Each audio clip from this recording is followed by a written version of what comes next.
Le jour de mon mariage, mon ex-mari est soudain apparu alors que j'allais aux toilettes.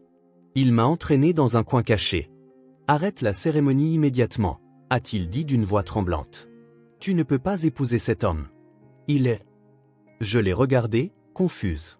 Au moment où j'ai vu la preuve qu'il me montrait, j'ai eu le souffle coupé. Avant de commencer l'histoire, n'oubliez pas de laisser un like et de vous abonner à la chaîne pour voir plus d'histoires comme celle-ci. La journée d'Emily Hamilton avait commencé avec la voix perçante de sa fille qui résonnait dans leur petit appartement de la banlieue de Boston. « Maman, où ai-je mis mes devoirs de maths ?» Sophia, 8 ans, courait dans le salon en pyjama. Tout en préparant le café dans la cuisine, Emily désigna le sac à dos de sa fille. Au même endroit que d'habitude, Sophia. « Tu t'es brossé les dents ? » ?»« Pas encore. » Sophia poussa un soupir de soulagement en trouvant ses devoirs. « Maman, je pourrais vraiment mettre une robe à la fête de demain ? » Emily sourit. Architecte de profession, sa fille était tout pour elle. Depuis son divorce 5 ans plus tôt, elles avaient formé leur petite famille à elles deux.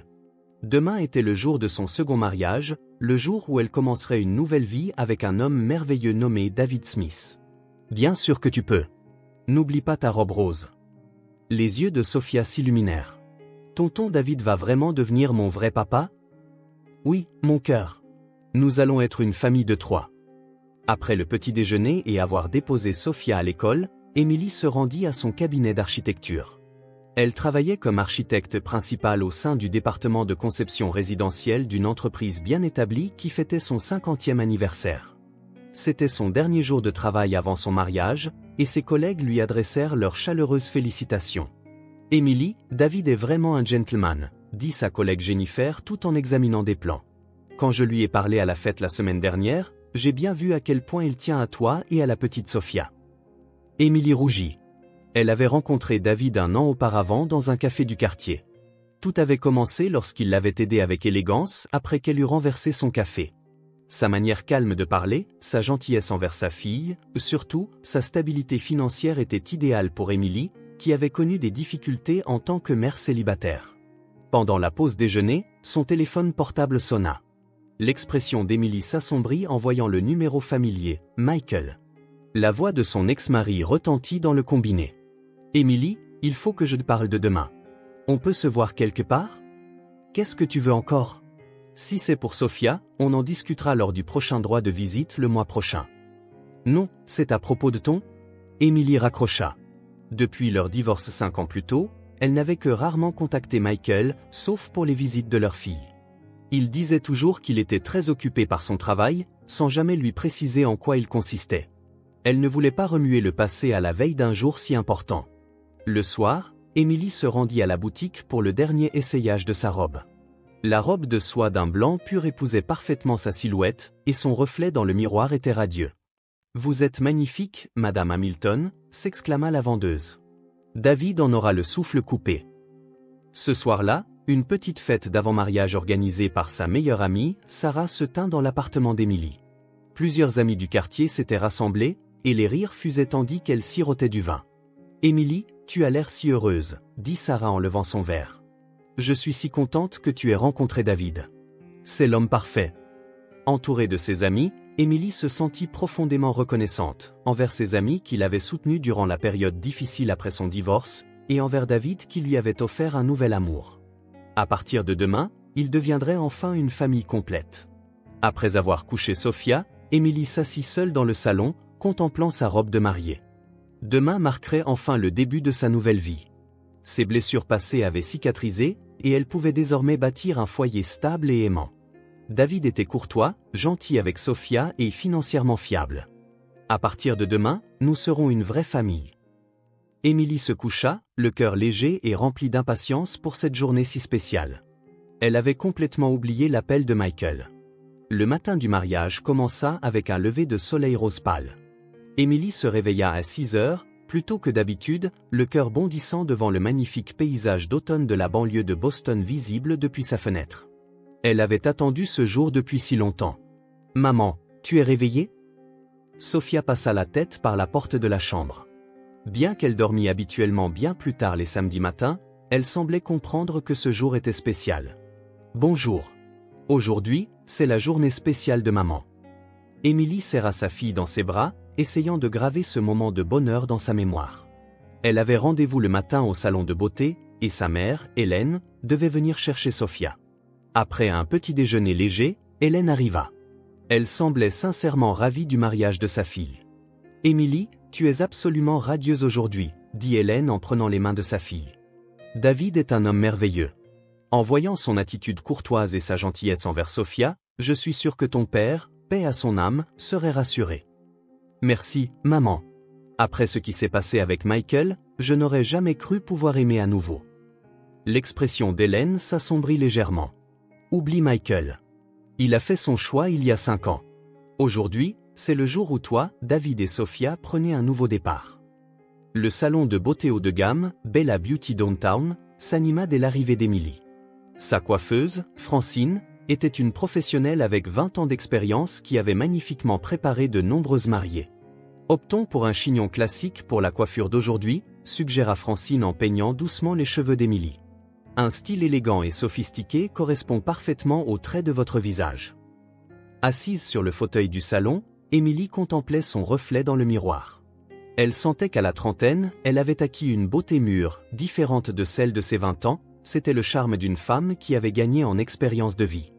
« Quel genre d'homme est David ?» demanda Francine tout en créant habilement des boucles.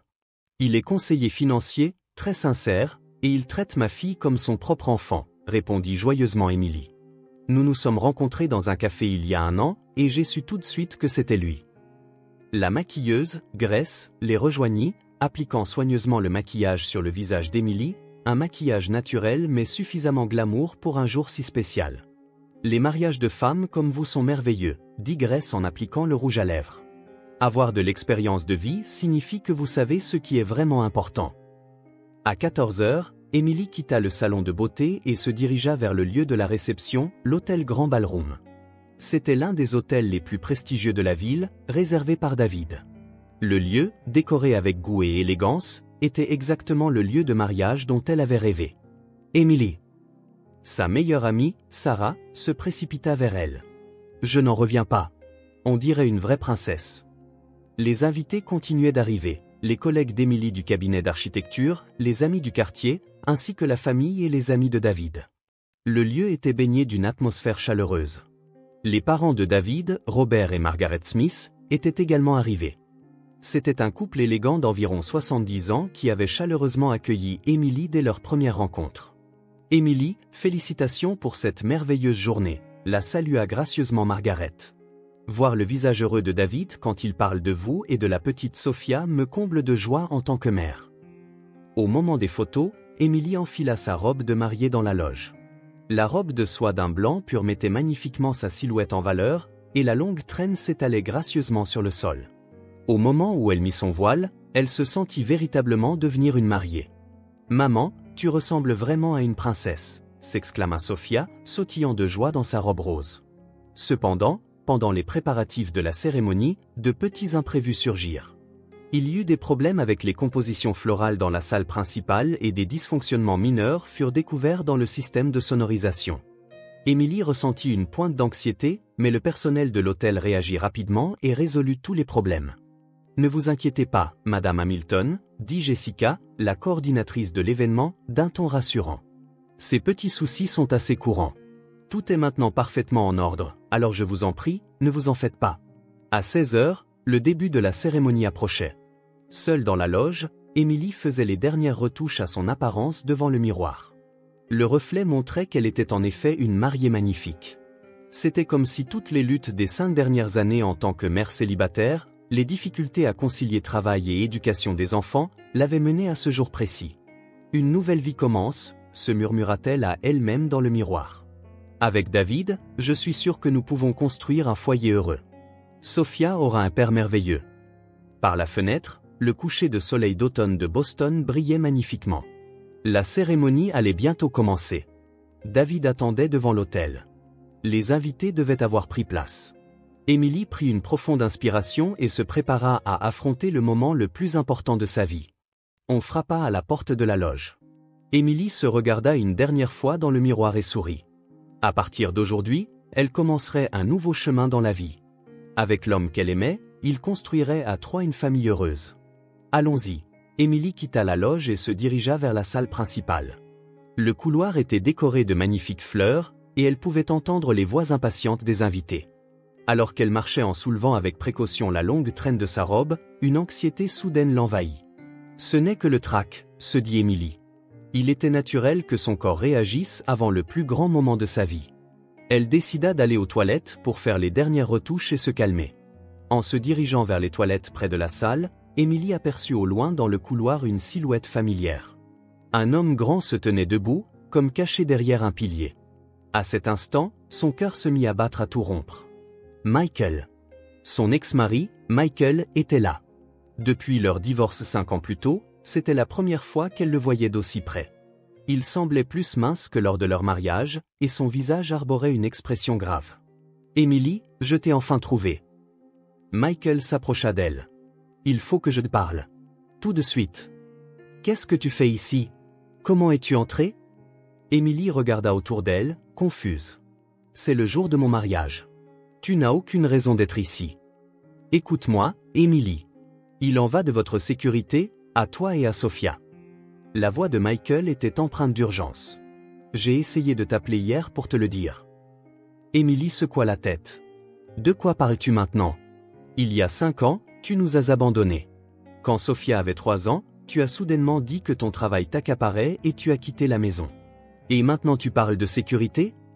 Tu ne comprends pas. » Michael fit un pas vers elle et Emily recula instinctivement. « Tu ne sais rien de l'homme que tu es sur le point d'épouser. » À ce moment, un membre du personnel de la réception passa dans le couloir. Michael attrapa rapidement le bras d'Emily et l'attira dans une salle de conférence vide à proximité. « Lâche-moi. » Emily essaya d'élever la voix, mais Michael lui fit hâtivement signe de se taire. « S'il te plaît, sois silencieuse. C'est pour ton bien. » Michael ferma la porte et fit face à Emily. « Tu dois annuler la cérémonie. Immédiatement. » Emily fixa Michael avec incrédulité. « Tu as perdu la tête? Je me marie dans 5 minutes. Sans t'inviter attendre. David attend, et Sophia?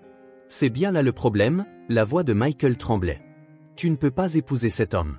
Il est quoi? » Emily éleva la voix avec colère. « David est courtois, gentil et stable.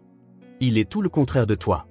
Il aime Sophia et il nous offre une vie sûre. » Une expression de douleur se peignit sur le visage de Michael. « Emily, tu te méprends sur moi. J'ai quitté la maison il y a 5 ans pour vous protéger, toi et Sophia. Ton travail? » Emily ricana. « Pendant 5 ans, tu ne m'as jamais donné le moindre détail sur ton travail. Occupé, compliqué, je ne peux pas expliquer. C'est tout ce que j'ai eu. David vaut bien mieux qu'un homme secret comme toi. Je suis un agent infiltré du FBI. » Les mots soudains de Michael figèrent Emily sur place. « J'enquête sur le crime organisé. Il y a 5 ans, mon mariage a été découvert par l'organisation criminelle sur laquelle j'enquêtais, et vous avez été mis en danger, toi et Sophia. Alors, j'ai orchestré un faux divorce et j'ai gardé mes distances pour protéger ma famille. » Emily regarda Michael avec stupeur. « Qu'est-ce que tu racontes? Un faux divorce? Légalement, nous avons divorcé. Mais mon amour pour toi n'a jamais changé. Je vous ai veillé de loin pendant tout ce temps. » Des larmes montèrent aux yeux de Michael. « Et maintenant, j'ai découvert une terrible vérité sur l'homme que tu t'apprêtes à épouser. Qu'y a-t-il de si terrible à propos de David? » Emily était confuse, mais ne parvenait toujours pas à croire l'histoire de Michael. Son vrai nom est Robert Johnson. C'est un escroc professionnel qui commet des escroqueries au mariage à répétition avec de multiples femmes. Tu allais devenir sa 3e victime. Emily s'affaissa contre le mur. Ce n'est pas possible. C'est un conseiller financier avec une vraie famille. Tout est faux. Les parents qu'il t'a présentés sont des complices. C'est un groupe d'escrocs au mariage professionnel. Michael sortit une enveloppe de sa poche. Voici les preuves. Regarde ça. Emily tendit une main tremblante vers l'enveloppe, mais hésita. Même si c'est vrai, pourquoi toi? Pourquoi maintenant? Il y a 2 semaines, mon département a commencé à enquêter sur son organisation frauduleuse. Quand j'ai vu ton nom sur sa liste de cibles, mon sang n'a fait qu'un tour. Michael regarda Emily avec des yeux sincères. J'ai expliqué la situation à mon supérieur et j'ai essayé d'être retiré de cette enquête, mais votre sécurité était la priorité absolue. À cet instant, la porte de la salle de conférence s'ouvrit brusquement. David Smith se tenait là. Son expression était complètement différente de son visage habituellement doux et courtois. Ses yeux étaient froids et un sourire sinistre se dessina sur ses lèvres. « Qu'est-ce que tu fais, Emily ?» La voix de David était basse et menaçante. « Les invités attendent. »« Et qui est cet homme ?» Emily essaya de se relever, mais ses jambes se dérobèrent.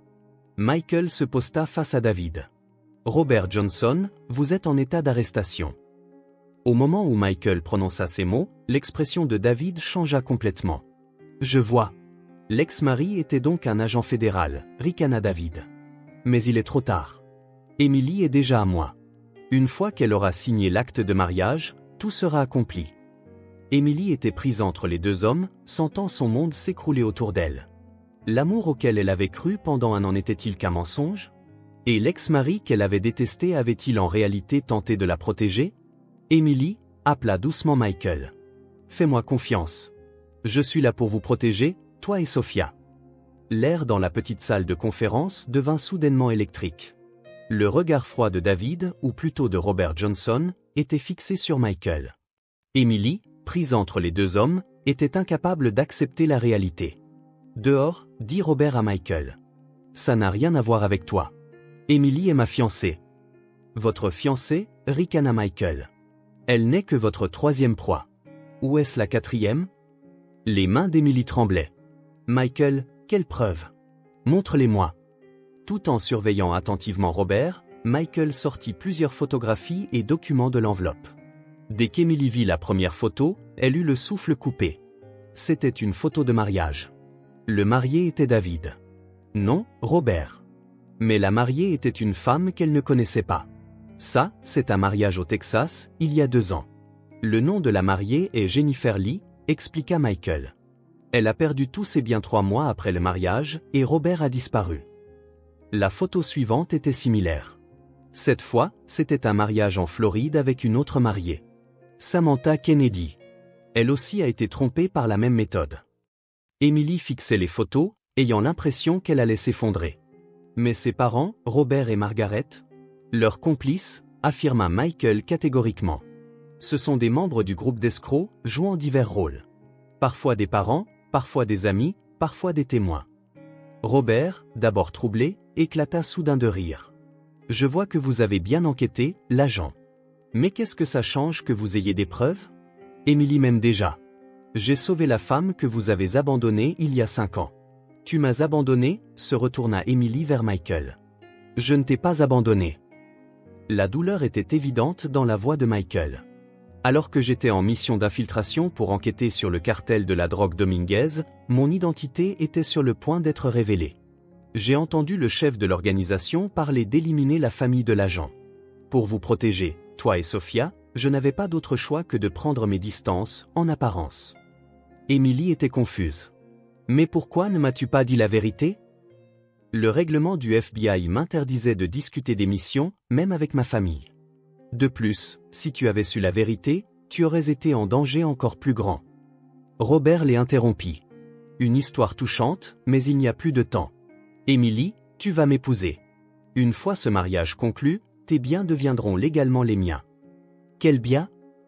Emily était perplexe. Michael sortit un autre document. Votre indemnité de départ du cabinet d'architecture, l'assurance vie et le fonds en fiducie que vous avez hérité de votre père. Le total s'élève à environ 800 000 $. Emily était sous le choc. Elle avait effectivement parlé à David du fonds en fiducie de son père. Il lui avait dit qu'il devrait le gérer prudemment pour leur sécurité future. Tu m'as approché délibérément, Emily fixa Robert. La rencontre au café n'était pas une coïncidence non plus. Robert avait complètement laissé tomber son masque de gentleman. Bien sûr que non. J'ai observé votre routine quotidienne pendant 3 mois et calculé le moment parfait. Les mères célibataires divorcées sont les meilleures cibles. Elles sont en manque d'amour, donc faciles à tromper. Ces mots firent trembler Emily de colère. Ta gentillesse envers Sophia était aussi un mensonge? Cette gamine, ricana Robert. Ce n'était qu'une enfant bruyante. Mais c'était un rôle nécessaire pour conquérir ton cœur. Ne traite pas ma fille de gamine. Michael devint furieux et tenta de s'en prendre à Robert, mais ce dernier sortit quelque chose de sa poche. Ne bougez pas. Robert tenait un petit couteau. Ce mariage aura lieu comme prévu. Emily, tu retournes avec moi à la réception pour signer l'acte. Je ne peux pas, secoua la tête Emily. Je ne te fais plus confiance. Tu n'as pas le choix, brandit Robert le couteau. Pour le bien de ta chère fille aussi. Sophia est maintenant à la réception avec mes parents. S'il lui arrive quelque chose? Le visage de Michael pâlit. Si tu touches à un seul cheveu de Sophia, tu le regretteras. À ce moment, la porte de la salle de conférence s'ouvrit de nouveau. Cette fois, plusieurs policiers en uniforme entrèrent. Robert Johnson, vous êtes en état d'arrestation pour escroquerie au mariage, dit l'un des officiers. Robert agita frénétiquement le couteau, mais fut rapidement maîtrisé par les policiers entraînés. Lâchez-moi. Le mariage n'est pas encore conclu. Vos complices ont déjà été arrêtés, l'informa un autre officier. Les faux parents et les associés qui s'étaient infiltrés parmi le personnel, tous. Michael s'approcha d'Emily. Ça va? Sophia est en sécurité. Mes collègues la protègent. Emily se mit à pleurer de soulagement. Sophia va vraiment bien? Oui, elle est avec ta mère maintenant. Quand je lui ai expliqué la situation, elle a été très compréhensive. Robert, emmené par les policiers, se retourna et cria. Emily, tu resteras seule toute ta vie. Personne n'aimera jamais une femme comme toi. Emily répondit avec fermeté, être seule vaut bien mieux qu'un faux amour comme le tien. Après que les policiers eurent emmené Robert, le silence revint dans la petite salle de conférence. Emily et Michael se tenaient face à face. Comment vais-je expliquer cela aux invités maintenant? Murmura Emily. Disons-leur la vérité, suggéra Michael. Que tu as failli être trompé par un escroc, mais que tu as été sauvé juste à temps. Emily prit une profonde inspiration. Pendant 5 ans, je t'en ai voulu. Mais en réalité, tu essayais de nous protéger. Tu as parfaitement le droit de m'en vouloir. Je t'ai laissé seul au pire moment possible. Mais si tu n'étais pas venu aujourd'hui? Emily frissonna à cette pensée. Il était temps de retourner à la réception. Emily prit une profonde inspiration et se résolut à dire la vérité aux invités. 6 mois plus tard, Emily travaillait sur les plans d'un nouveau projet à son bureau près de la fenêtre du cabinet d'architecture. En tant qu'architecte principale du département de conception résidentielle, elle était devenue une professionnelle réputée dans la région. Depuis ce jour de mariage terrifiant, elle avait pansé ses blessures émotionnelles en se jetant à corps perdu dans son travail. Emily, les documents sont prêts pour la réunion d'aujourd'hui, l'interpella sa collègue Jennifer. Oui, bien sûr, sourit Emily. Je suis vraiment enthousiasmée par le nouveau projet de logements éco-responsables. Sur son bureau se trouvait un dessin de famille que Sophia avait fait à l'école. 3 personnages y étaient dessinés, Emily, Sophia et Michael. Sa fille de 9 ans avait montré une compréhension remarquable de la relation de ses parents. Ce jour-là, expliquer la vérité aux invités avait été difficile, mais tout le monde avait fait preuve d'une grande compréhension, en particulier sa mère, Hélène, qui l'avait serrée dans ses bras en larmes, en disant « Je suis juste heureuse que tu sois en sécurité ». Les frais du mariage avaient été perdus, mais la vie n'avait pas de prix. Sa relation avec Michael se reconstruisait lentement. Au début, il ne passait que les week-ends avec Sophia, mais maintenant, ils dînaient souvent tous les 3. Cependant, Emily ne se précipitait pas pour rétablir leur relation. Le fossé de 5 ans ne pouvait être comblé facilement. « Maman, quand est-ce que papa rentre ?» demanda Sophia au téléphone. Michael participait actuellement à une autre enquête à long terme, mais cette fois, il prenait des précautions extrêmes pour s'assurer qu'aucun danger n'atteigne sa famille. « Samedi prochain, mon cœur, ça va être merveilleux. » Robert Johnson et son groupe d'escrocs furent inculpés de multiples crimes, notamment d'escroquerie au mariage, de falsification de documents et d'extorsion. Au procès, 7 femmes victimes, dont Emily, témoignèrent à la barre. Aux côtés de Jennifer du Texas, Samantha de Floride et d'autres femmes courageuses, elles dirent la vérité. Les actions des accusés n'étaient pas de simples crimes motivés par l'argent, témoigna Emily au tribunal. Ils ont piétiné nos cœurs et notre confiance, et ont même menacé la sécurité de nos enfants. Ce sont des actes impardonnables. La sentence fut de 15 ans de prison. Robert fit appel, mais les preuves étaient accablantes, et les autres femmes victimes témoignèrent courageusement elles aussi. Un groupe de soutien aux victimes fut créé, et Emily resta en contact avec les autres femmes. Le soir, quand Emily rentra à son appartement, Sophia l'attendait, ses devoirs terminés. Maman, j'ai écrit une rédaction à l'école aujourd'hui. Le thème était ma famille. Et qu'as-tu écrit? J'ai écrit que la famille, ce n'est pas une question de lien du sang ou de vivre dans la même maison, mais de personnes qui tiennent les unes aux autres, dit fièrement Sophia. La maîtresse a dit que c'était une très bonne rédaction. Émilie serra sa fille dans ses bras. Elle était étonnée qu'une enfant de 9 ans ait saisi l'essence de la famille que même les adultes peinent parfois à comprendre. Le week-end, Michael revint. Tandis qu'ils se promenaient tous les trois dans le parc du quartier, Émilie réfléchissait aux 6 derniers mois. « Tu es vraiment devenue forte », dit Michael en marchant à ses côtés. « Voir ton attitude résolue ce jour-là m'a fait admirer encore plus. »« C'est parce que tu étais là pour moi », répondit Émilie. « Mais reconstruire notre relation prendra encore du temps. Bien sûr, je ne précipiterai rien. À un rythme qui vous mettra, toi et Sophia, en sécurité. » Sophia se retourna et demanda, « Est-ce que maman et papa vont revivre ensemble ?» Émilie et Michael se regardèrent. « Je ne sais pas, Sophia. Mais ce qui est important, c'est que nous nous aimons tous les trois, » répondit Émilie. « Les familles peuvent prendre de nombreuses formes. Même si nous ne vivons pas dans la même maison, si nos cœurs sont connectés, c'est ça, une vraie famille. » Le coucher de soleil peignait le parc d'or. Émilie tenait la main de sa fille et marchait aux côtés de Michael, pensant que la vraie famille n'était pas une question de contrat ou de relation juridique, mais de cœur lié par l'affection qu'ils se portent. Maintenant qu'elle avait été sauvée d'un faux amour, elle pouvait voir clairement ce qui était vraiment important. En marchant, Émilie sourit du fond du cœur. Elle ne savait pas ce que l'avenir lui réserverait, mais ce moment, passé avec les personnes qu'elle aimait, était plus précieux que tout.